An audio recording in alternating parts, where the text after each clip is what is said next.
Do you work hard for your money and you're afraid to lose it all on a bad real estate decision? I thought so. Bad choices can cost you your property, the home you live in, your bank account, all the assets you own, not to mention your marriage. But we're not going to let this happen today because we're going to go over the 5 mistakes I made when I started investing and make sure that you don't make the same ones.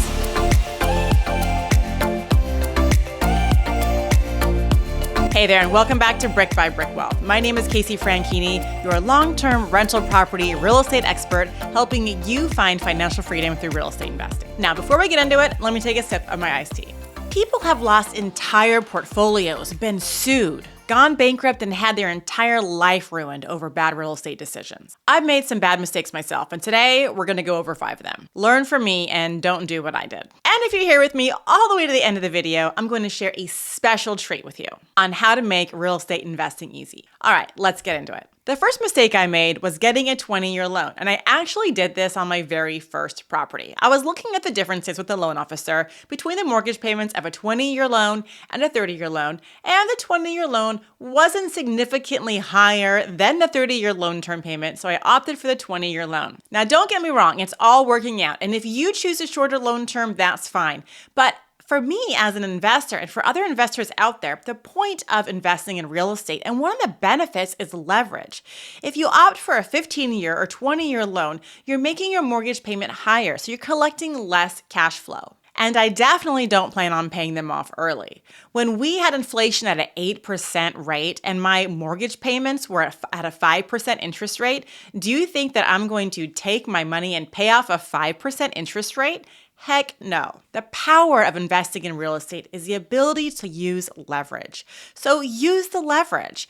Keep the 30-year term. The second mistake I made was making unnecessary repairs. Now, this was also on my husband and I's very first rental property. We got in the property and we were amazed at how clean it was, but all it needed was some scraped ceilings, some paint, and some patches, and a barn door to cover this bonus room that we had going on.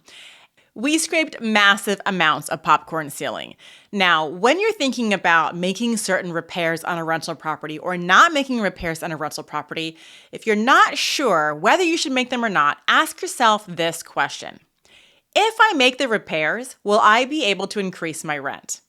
If I make these repairs, am I increasing the value of my property? If the answers to those questions are no, then why are you making the repairs? In our instance, scraping the ceilings was not going to get us more rent, and it was not going to make the property worth more. So we made unnecessary repairs and scraped ceilings when we didn't need to. The problem with us scraping ceilings was that it cost us time. Now, we did scrape the ceilings ourselves, so that saved us money. So it's virtually free to scrape the ceilings with just a few materials.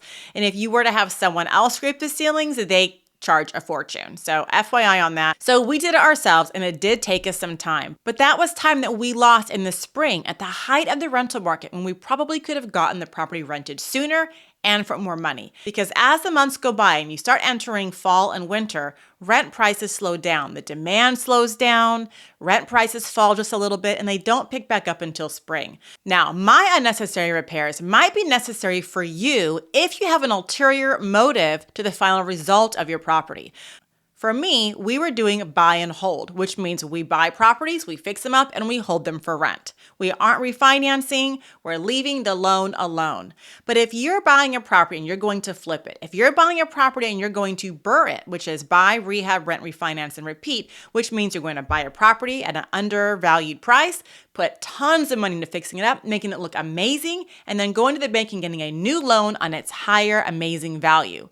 When you're doing something like that and your goal is to get the most money out of the property, when your goal is to have it be worth the most, you will need to scrape the ceilings in that instance because your goal is not only to make the property just rent ready, you're also trying to go to the bank and get a new loan and get a fat check for the equity that you've built with all your renovations. Mistake number 3, poor tenant screening has cost me thousands of dollars. And if you've ever heard me talk about my nightmare tenant story, I haven't shared it on this channel yet, but I have talked about it a lot on my Instagram channel, Brick by Brick Wealth. You'll know that my nightmare tenant cost me over $16,000 in repairs. When I first started investing in C-class neighborhoods, I looked around and thought, Well, people in these neighborhoods likely don't have amazing credit. They're not going to meet my typical standard of qualifications like my first rental property in my nice AB neighborhood. So I'm just not going to run their credit because I just don't want to know. And if you'd like to know the lesson I learned and how I attract A-plus tenants that pay rent on time and take care of my property, I have an amazing training video on how to get A-plus tenants. So I'll put that in the link below if you guys want to check that out. But back then, when I was buying in my C-class neighborhood, I didn't do any credit checks. I did make sure that they made 3 times the rent, but that's as far as I went. I checked employment and I checked to make sure that they were actually making enough rent to cover the mortgage. Going just off of my gut feeling on whether I liked them or not was a really poor decision. Sticking to your tenant criteria and not caving to the sob story or the heartfelt story is something that's really important as a landlord. So my advice to you when it comes to tenant screening is to have your tenant screening criteria list. What types of tenants do you want in your home? Make the criteria that fits the bill and do not deviate. One of my major philosophies that I will continue to stand by is no tenant is better than a bad tenant. I would rather let my property sit vacant for 3 months than just throw anybody in there because I was scared nobody was going to rent my place. Mistake number 4, not following up on properties. And I will admit, yes, this was one of my mistakes. As a landlord, someone who lives locally, I fell into the ease of, I haven't heard from my tenant. Everything should be fine. We had a tenant once. I had just bought the property. The old owners had put in a brand new air conditioning system during escrow, so it hadn't really been used for any specific period of time. And I had my tenants move right in. Everything was amazing. We did the house really nice. It had brand new laminate floors. At the time, laminate was the thing, not vinyl. And the house was great. 3 months later, I get a call from the tenant that she saw a mouse. I was like, I'm going to come right over. What's going on? Where's the mouse? Let's figure this out. I go over there, and the mouse was the least of my concern. In the living room, right in front of the couch, was this huge hump on the floor. Apparently, the brand new air conditioner that was recently put in was not connected appropriately. It was leaking down the wall cavity and going underneath the floor in the living room. Well, underneath the floor in the living room, remember how I said we put in laminate flooring? Underneath the laminate was old parquet flooring. Parquet flooring is multi-directional. It expanded because of the water underneath, and the laminate trapped the moisture so it couldn't evaporate. The floor expanded and pushed my wall off the foundation. I was standing in the living room and I could see grass from inside the house. When you buy a property, it is crucial to visit the property within the first 3 months to catch any problems. This was a major issue and we had to get insurance involved, but I can't imagine if I had not gotten the mouse call, what damage would have then been done on my property. So the problems that you might incur. There are some other problems though with not checking on your tenants frequently. So let's go through some of those. They haven't been my mistakes, but they are very, very common mistakes and I do not want you to make them. One of the first issues that could happen from not checking on your tenants enough is that they think that they own the property. They can start painting the walls. They can have friends and family move in. They can start smoking cigarettes, marijuana. They can have pets because why? Nobody ever checks on them. Nobody ever comes by, so they assume it's just okay. I would say quarterly is best. If you can do at least twice a year or at the minimum once a year, but don't check on them too often because that's weird, creepy, and it does invade on their privacy. So every quarter to change the air filters or something like that is fine.